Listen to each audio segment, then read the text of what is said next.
Hello and welcome to the Dow of Sports Videocast. I'm Troy Kirby along with Chip Maxson, who is the Senior Vice President of Business Operations at the Sacramento Rivercats. Chip, tell me a little bit about your role with the company. Well, here at the Rivercats, oversee all business operations, as the title says.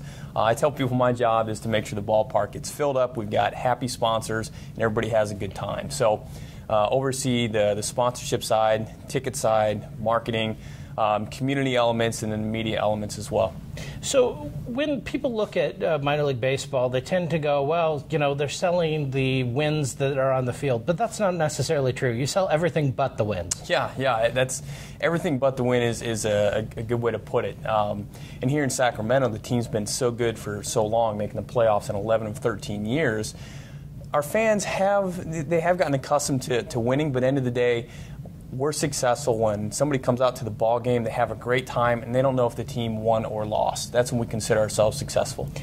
Do you look at essentially the promotions as one of the drivers? How do you develop good promotions that kind of drive people out? I've got a little different mindset on promotions than a lot of people in minor league baseball. We want people to come to the ballpark and have a good time.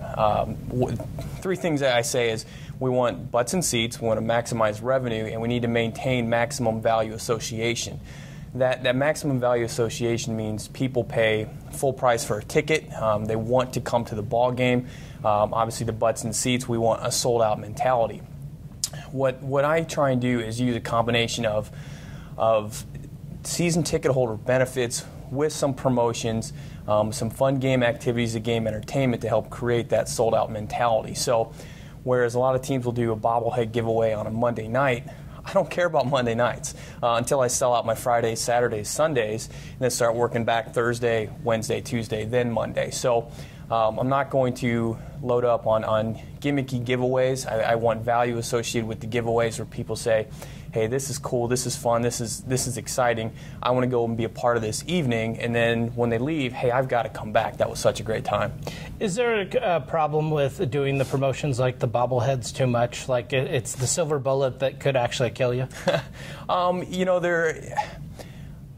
I keep thinking that there is. I keep thinking that the bobblehead craze is going to go away, but people still love it. My previous job with the Tacoma Rainiers, we did a bobblehead every year, but it was just a season ticket holder gift. So we didn't push it on the entire market. It was just for select season ticket holders, and we would do something like a Felix Hernandez bobblehead, Cy Young bobblehead, with the image of him when he was with the Rainiers prior to being up with the Mariners.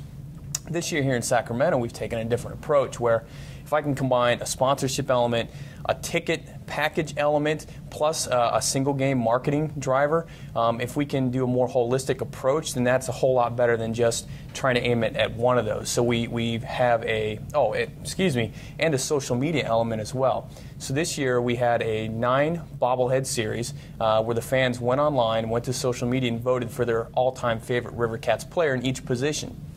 For instance, Barry Zito was elected as the pitcher.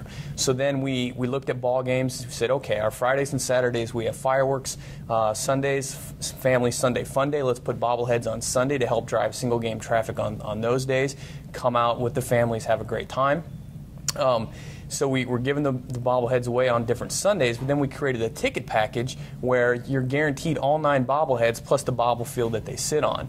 So now people are buying the package to guarantee them, gets them on board the season ticket train, if you will. But then also we've used that for an added value for our partners as well. Different partnership levels, they have an opportunity to sponsor some of those bobbleheads. So try to take the holistic approach. Hopefully that silver bullet continues to work. So do we have a misnomer as to why people are coming out in the first place? I think we do. I think a lot of teams are looking for that magic elixir. If a major league team could figure out how to sell out Monday nights, forget the Yankees, the Cubs, and the Red Sox, but a normal team, in a slightly smaller market, if they could figure that out, they could write a book and become millionaires overnight. Everybody's looking for that magic elixir. end of the day, if dollar hot dogs don't sell out ballparks, $2 beers don't sell out ballparks, bobbleheads don't sell out ballparks, it comes down to the experience. People have an expectation. If when they come out to the ballpark, if you can just, the Disney approach, go the extra inch instead of the extra mile, if you can surpass that expectation, they're going to leave with a great feeling, a great memory. And they're going to want to come back, and they're going to tell people about it. If you fall short, maybe it's a bad experience in the parking lot, maybe it's traffic, maybe it's something you would typically say is out of my control, their expectation, the experience fell short of the expectation, and they're less likely to come back, or they're going to have to come back in some different form, maybe a group outing or something like that. So what we try and do is look at the experience when people are out here, go that extra inch so that they leave with just an awesome experience, an awesome story that they want to tell people and that they want to come back. So are season tickets eroding as much as people like to, say in the media, or is that really the next misnomer we've got to break? I think that's definitely the next misnomer. Season tickets are great, but again, what's the value associated with it? I've been here in Sacramento for 9 months, so I'll use an example of when I was in Tacoma in 2009, 2010. When the market's down and everybody's screaming poor and a lot of teams are saying, oh, we just can't sell and we'll be happy to break even this year. We were one of 22 minor league teams to actually increase attendance in 2009. We had a record-setting year in 2009, and then 2010 increased attendance again. We did that by aligning ourselves with value. It's understanding who you are. You go back to the book Good to Great. Jim Collins writes about understanding what your company is. We understood that we weren't in Tacoma, we weren't the Seattle Mariners, we weren't the Seahawks, we weren't the Sounders, we weren't even Seattle University, or University of Washington. We were the Tacoma Rainiers. We understood who we were, what our DNA was, and that was value. When people bought our ticket, they expected a certain value. So we took a step back and we said, okay, let's look at our season ticket packages. Let's look at full season tickets. What do people want? How can we surpass that expectation so there's so much value they can't say no? And by taking that approach, it allowed us to continue selling record years and having record attendance. Isn't part of that, though, the facilities? You talk about the Tacoma Rainiers. I'm originally from Olympia. I used to go up to Tacoma Tiger and Rainiers games. The stadium was a dump by the time you guys had bought it over, and it changed it up into where there were party suites, there were other things. You made it a nice facility to where people would actually go. Is that not part of it that a lot of people miss, is you've got to make sure that the facility looks nice enough for people to want to come to it? Yeah, that's partly true. In 2009, during that time, we had the ballpark renovation in 2011. So 2009, 2010, we said we're putting lipstick on a pig. We did take down some barbed wire around the ballpark. We did put up a little estate fencing and dress it up a little bit. But again, we looked at what's the value, what's the experience. So then when we were able to get the ballpark renovation in 2011, people were blown away. They had never had suites in Tacoma. They had never had some exclusive, cool club areas. And we were able to offer that to the market. They definitely jumped at it and it exploded. Here in Sacramento, I am looking for new opportunities. What I love about this ownership group here is they keep looking to tweak the ballpark, to change it. One, to keep it clean so it's a good experience. Two, to keep it safe because nobody wants to drop their kids off or even go to a ballpark if you don't feel that it's safe. So we definitely want that family-friendly atmosphere here in Sacramento.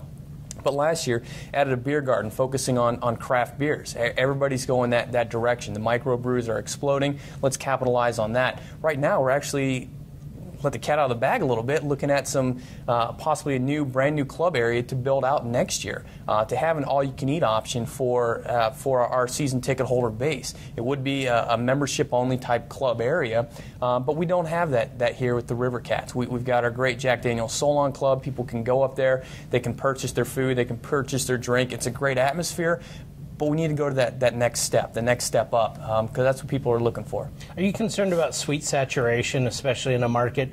Now, this market doesn't have very many competitors. It's got the Sacramento King, possibly a MLS team at some point, or USL. But really, when you look at a marketplace, do you kind of worry about that too many suites are being put online without the amount of people to buy them? I try and take an optimistic approach, Troy. There's a lot of people that, and you can read in Sports Business Journal, people are revamping their suites, turning them into club areas. I was reading something about maybe a club in New York has shopping in their suites. That's unique. I don't try and get too hung up on the negative sides. I try and focus on the opportunities. Again, it goes back to value. Suites are great. People still love coming out. They love having that intimate, exclusive area where they can mix and mingle. The great thing about baseball is it's not controlled by a clock.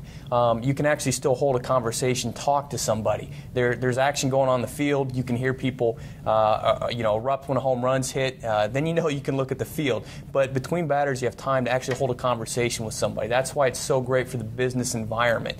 And then when you have a suite, a private exclusive area to intimate area to do that in, it just makes that experience that much better. So we try and focus on what's the value, what can we do for our suite holders to continue to sell that suite product. When we have dynamic pricing that's taking over the major leagues, is that something that's going to drop down to the minor leagues? Is that something you've tried, and is that something that possibly is a good thing? There's been an element of dynamic pricing throughout every league, I believe, for quite some time.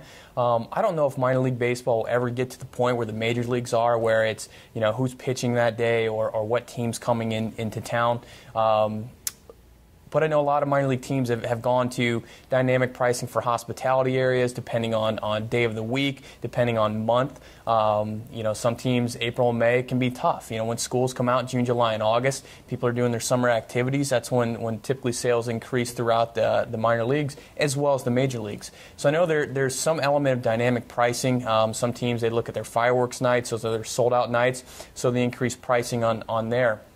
I know one of the things that we're really focusing on doing is trying to really promote people to purchase tickets in advance. So instead of necessarily doing a dynamic pricing, we take the reverse approach. Hey, you'll save $1 or $2 if you book in advance. If you go online and purchase your ticket there, it helps us from the management side. It helps us with crowd control. It helps us with parking. It helps us know how many concession stands to open up, which all plays into that fan experience. Going back to what I mentioned about the extra inch. If we know who's coming out, how many people are coming out, we can adapt our operational staff to that to provide the best game experience possible, where those people are going to want to come back over and over and over again. So have we increased the amount of premium seating options here, or are there some options that you're kind of looking at going, well, maybe we might do that down the line? Yeah, so over the last couple of years, we have increased in premium areas. We've added some party decks, space or Blue Moon party decks on the right field line. Typically, that was an area that catches sun at the beginning of the game, so people would avoid that, try and sit on the third base side of the ballpark. So what ownership did is identify that as, okay, let's take an area that hasn't sold real well, and let's turn it into a premium ticket. Now where people are paying top dollar to be in that area. Private party deck area, food and drink, ballpark buffet is included with that. Companies can book it. You and I can book it. We have bachelor parties out there, Boy Scouts out there. So it's just a fun area, again, that's different than just a button a seat. Has a unique experience to go along with it. So that's just one example of premium areas that we've added. We're also looking at continuing to enhance current premium areas. Our dugout club, the first 2 rows right behind home plate from dugout to dugout, we went through that experience this year. We brought some outside folks in. We said, okay, from the minute you walk in the private entrance, whether you take the elevator or the stairs, when you walk out to your seats, what's that experience? Is that a good feel? Is that exciting? Do you feel like you have the best seats in the ballpark, or do we need to go back and revamp? We decided we needed to change some things. So we redid everything from the concrete floor you walked on. We stained the walls. We did a nice stucco job on there. And then we put some new backlit posters and lighting as you walk down the corridor to your seats. So again, back to that, what do you have? Can you make it better? Or do you need to create something brand new? With the amount of premium seats that you have, is that kind of the great equalizer to HDTV and some of the things that can take people away from coming to the ballpark? Mm-hmm. Because we have so many new distractants that we never had 10 years ago. Yeah, no, we absolutely do. Again, that's something I know at National Sports Forum this year, January, down in Orlando. A lot of people were talking about that, combating the HD, huge TV, surround sound experience. Is it a better experience in your home? Maybe it's the extrovert in me, but I say, no, I love going to the ball game. I love being with buddies. I love that experience. Everything from the old Alabama song, the flat beer and the hot dog with some mustard and relish. There's just something about being at a ballpark and being a part of that experience. And I think as a sports business executive, we need to remember that, and we need to focus on that. And we need to think about what can we do to continue to enhance that experience. I'm thrilled to see the new 49ers stadium, how they're incorporating Wi-Fi into everything and trying to go completely ticketless there. That's a great experience. While I'm not the guy that's constantly on, my tablet or my phone at a game, I like actually watching the ball game. To have that option, to have that interaction, that's exciting. That definitely combats when you're just sitting at home. Usually on a Sunday afternoon, if I'm sitting on my couch, I usually end up dozing off. I don't do that at a ball game. A lot more exciting. But with the discounts and with the free tickets that we've seen other places do, is it almost that we're forgetting that we're the show, that we are the attractant in general, and that we've kind of lost that? We need to kind of get back to understanding we are the one there's a reason that you're coming through our gate. Yeah, Troy, I completely agree with that. That so often we do lose sight. I love it when people come to me, well, why aren't you guys giving away free tickets anymore? We used to be able to go to any gas station and get a free ticket. I said, well, yeah, okay. Well, you guys also used to throw money, the old owners used to throw money from the roof. And this is a true story, what somebody told me in Tacoma. And I looked at them, I said, maybe that's why they're the old owner. Maybe giving money away and giving tickets away isn't the right answer. Back to that maximum value association. People come to the ball game for that experience. I also look at people, they say, well, don't you want butts in the seats so they buy concessions or pay for parking? Well, it's one thing if we own our own concession company and we keep 100% of that revenue.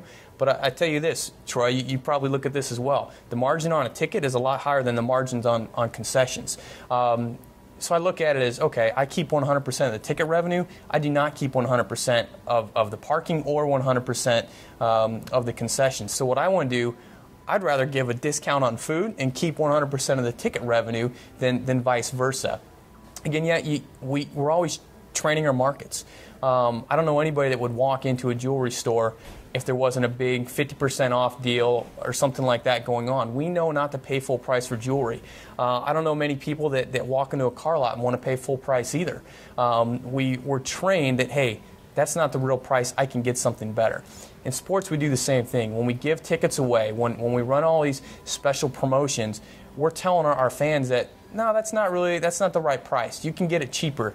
We're telling them they're dumb if they pay full price. And all it does is shoot ourselves in the foot. So getting back to that experience, that attraction.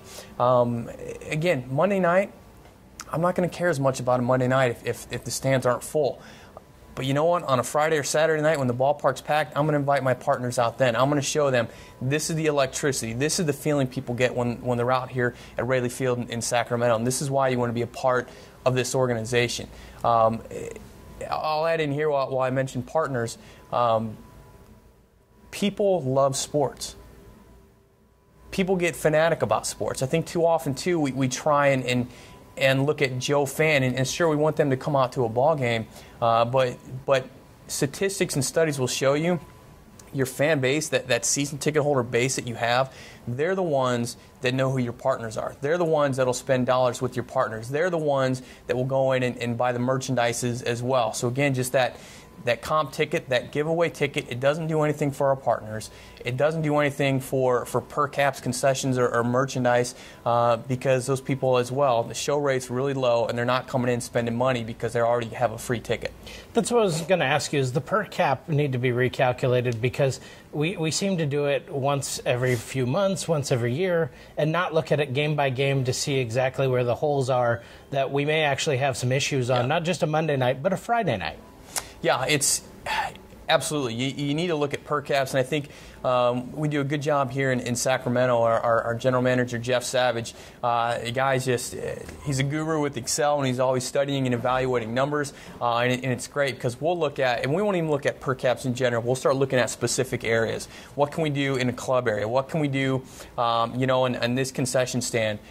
Even our owner, Susan Savage, she's big into personality types and looking at who do we have in the front lines of our concession areas? Who do we have working in the on-deck shop, our merchandise store here We need friendly people that are inviting, so people want to come back. They have a good experience when they go through that line, so they're more likely to come back and spend more money.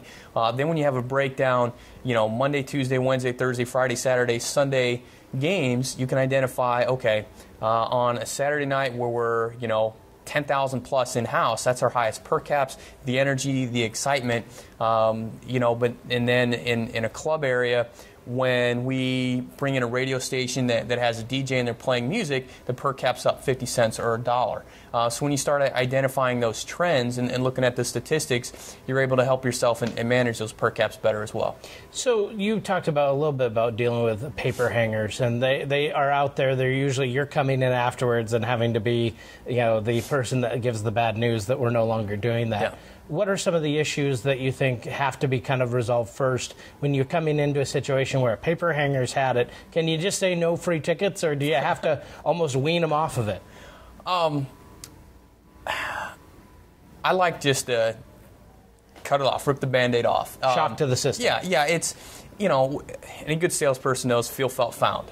So you want to identify with people, and a great story is up in Tacoma. What we try to do, and maybe let me back up. My approach is I don't like saying no without an alternative. And so an example up in Tacoma was we had done these $2 Little League deals for so long. And I said, okay, why are we doing that? They're using them as a fundraiser. If it's a fundraiser, the Little Leagues aren't paying for the ticket anyway. They're passing that along to the person, to their consumer, whoever's buying to support that Little League. So why are we only getting $2 instead of our regular group price on that?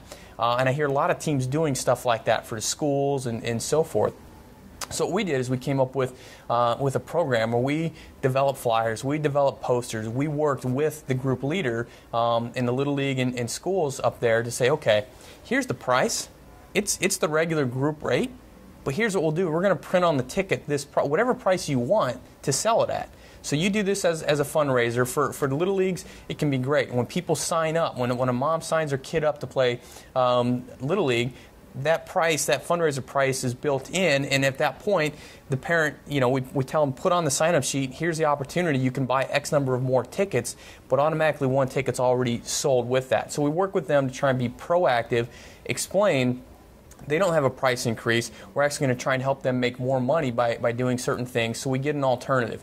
That way we're capturing our full ticket revenue from that, but the idea is to then also go that extra inch with that Little League where they're actually happy about it.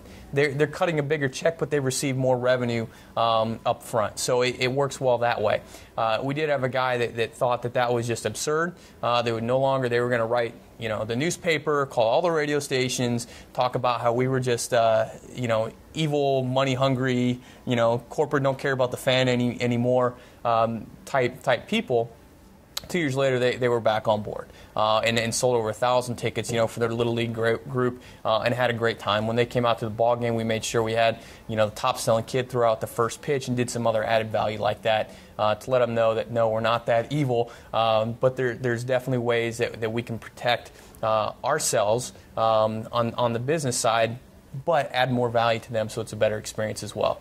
Does some of that, though, start internally with our own business acumen of understanding standard economics as well as price points, and that some people haven't really gauged that in this business long term? I mean, you and I are fairly young in this business, but by comparison, there are a lot of people that before didn't do as much. They just said, hey, we'll just give it away. Yeah, Troy, I think there's a lot of stress and pressure. As any executive in sports or just out in the business world, there's a lot of stress and pressure to hit certain numbers. And I think it's important to identify who you are, your business model, and put that in writing and have everybody on board with that. Because when you are looking at projections, and if you see some games coming up that are behind or lacking, and you realize, it's within 2 weeks, it's going to be hard to sell additional groups. What are we going to do to try and increase attendance on these games? That's when the temptation to flood the market, to do the Dumbo drops, as I call it, where you just go out and you paper the town, but you pay for that later. So it's important to identify that, and I don't think sports, and forgive me, and maybe those watching this, forgive me, but sports has been a good old boys network for a long time. But as every industry evolves, we need to evolve as well, and we need to start taking a more business-like approach to sports and what's been done in the past. A lot of times it's been, hey, sports are great, people love them, open the gates and they'll come. It's no longer that way.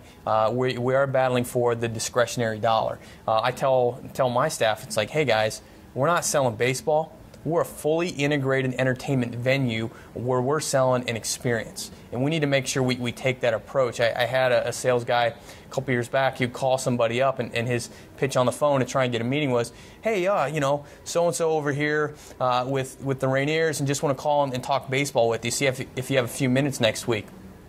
If you and I are the CEO of a company, our job's not to talk baseball. Our job's to make money. And we need to understand that when we're calling on people, and we need to make sure that we align our products in a way that can help companies make money, can help individuals have a great time, build that family memory when they come out to the ballpark. But we need to make sure that we take that approach, and we need to make sure that our business strategies don't waver during the tough times. How do we train our salespeople more effectively? You mentioned that approach doesn't really sound good of just talking baseball, but isn't that kind of one of the issues that we have is some people will train you to say that and some people will train you not to say that? Yeah, no, it comes down to consistency. I remember when I first got my start in minor league baseball, I did an internship, realized I wasn't going to go on and play professional ball, so summer after my junior year in college, I did an internship with the Kane County Cougars, a single-A team in the western suburbs of Chicago. And I love the community focus. I love the feel, how everybody came out to the ball game, and I thought, this is what I want to do. I want to mix business and sports. So then I went on, pursued my master's down at Baylor, and then went to the Memphis Redbirds. And again, had an opportunity to stay there and was finishing, doing an internship with the Redbirds, finishing my degree, had an opportunity to stay on there. And no offense to the Redbirds, they did some great marketing community stuff. It was awesome being part of a nonprofit baseball team, going out and see the kids, the Stripes and RBI programs that we paid for. That was great. But there was something missing on the sales side. And I knew I wanted to run a team someday, and I knew I needed to learn the revenue side, but I wasn't excited about calling out of a phone book. And I wasn't excited about just picking up the phone and just trying to wing it. People see right through that. Had a buddy call and tell me, hey, I'm down here with this team in Dallas, the Frisco Rough Riders. He's like, this is great. You ought to check this out. Try an interview down here. Well, long story short, a gentleman by the name of Brent Stellick. He's now the Chief Revenue Officer for the Cleveland Browns. He took a chance on me. I was a guy that came and said, I don't know if I want to do sales forever, but I definitely need to learn the revenue side. It's a little red flag for him that I wasn't completely sold out on sales, but he took a chance on me. Maybe because we're both big Buckeye fans, so maybe that won him over. But it was great. I started, Frisco Rough Riders are owned by Mandalay Baseball Properties. I started my first sales training boot camp, my first day with them. That would have been September of 2005.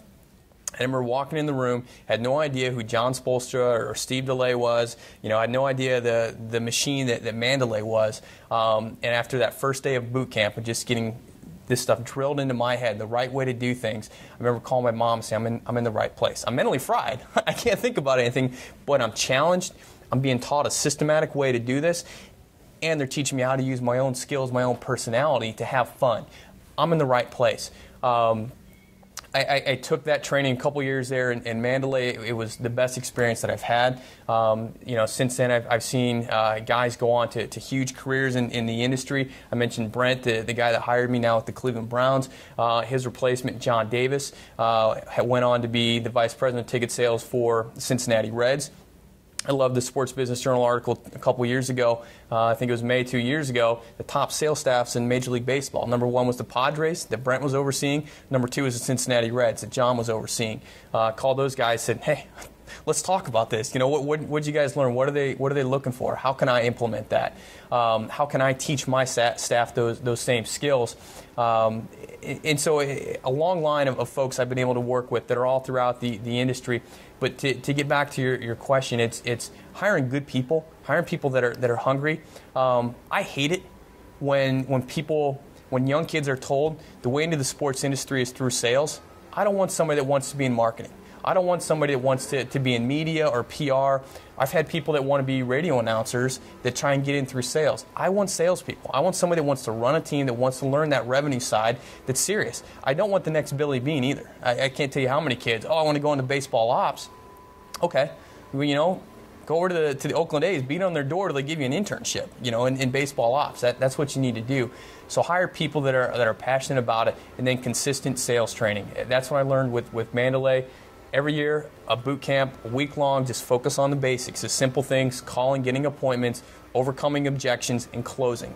If you can't ask for money, you're not going to be successful. So those basics, the call, the meeting, and ask for money, the close. And if you do those consistently, then you start mixing in, we do weekly sales training here, you start mixing in industry analysis. When you call a bank, know the difference between a retail bank, and the commercial side. Don't be ignorant to those types of things. So know who you're calling on, know the industries, know how they can use your product. You continue to do that teaching year over year, you're going to find yourself with some great salespeople. So both you and I have a master's degree. Is that the shoe-in to success in sports? The reason I ask is I always get this question of somehow they think they're going to skip a step. Is that not that you're getting it for educational reasons, not to skip a step? The reason I went to grad school was to get out of the Chicago area and get away from those winters. And Texas sounded fun. So that's the only reason I went to grad school. A little stark difference. Yeah. So, back up. My mom was in higher education. She was dean of the graduate school where I went to college. So I needed to get away. Youngest of 3 boys, I had to get away. And grad school was that opportunity. I tell kids, no, you don't need a master's degree. In the sports industry, experience. That's what counts. What have you done? Are you able to sell? Are you able to manage and lead others? Those are things that count. And who's in your network? Who knows you? That's so important. So make sure you get out, you network, you work hard. Where's my graduate degree? It's in the tube that they send it to me in. I finished my internship in Memphis, finished my degree at Baylor. They sent me my diploma. It's still in that same tube somewhere. So while it was a great experience for me, it definitely increased my network. Roommates in grad school helped me get the opportunity in Memphis, helped me get the opportunity in Dallas, and then things took off from there. So it's definitely more than network. And let me also say this: I'm talking about the professional sports side, not the college side, collegiate side. On the professional sports side, the only job description I've seen to ask for a master's degree is director of sales for the Yankees. Everything else, it's all about your experience. Now, on the collegiate side, as you know, academia likes degrees. So it seems like every job I've looked at in college sports, you'll get paid more if you have a master's. So that's a benefit there. So I think it's important for kids to identify what area you're looking to go. Are you looking to go on the professional sports side? Are you looking to go on the collegiate side? And then talk to people and find out what they think the best avenue to go is. Do we have too many people that think that there's a boon of jobs in sports? Because I don't see very many increases in the amount of job opportunities. There's not necessarily a boon of jobs, but I think there's a lot of turnover that creates opportunity for folks. Again, I put in my job description, sports are sexy. Everybody wants to be a part of sports. It's cool. We grow up rooting for teams. We watch ball games. But it's hard work like anything else, and nobody gets sexy by sitting on the couch eating potato chips. From the athlete to the front office, it's that hard work and dedication. It's what you put in is what you're going to get out of it. So I've seen a lot of kids come in, out of college with just eyes huge, thinking they're going to have a ton of success, and then Billy Bean for the Yankees. Yeah. What I found too is kids coming out of college, they're not used to not having spring break. They're not used to not having summers off. They're not used to working work weeks. A real 40, 60, 80-hour work week that we oftentimes have to put in at sports, and they get burnt out quickly and they wear out and they see buddies doing another job, making more money, and they lose sight of that vision of, I want to run a team, I want to be the next, you name it, and they start looking at, well, I'd like to have more time off, I'd like to have more vacation, I'd like to make a little bit more money to start off with. I try and be honest with my guys. Had a guy interviewing here not too long ago. He was looking at doing medical device sales. I said, okay, if you want to make money, do that.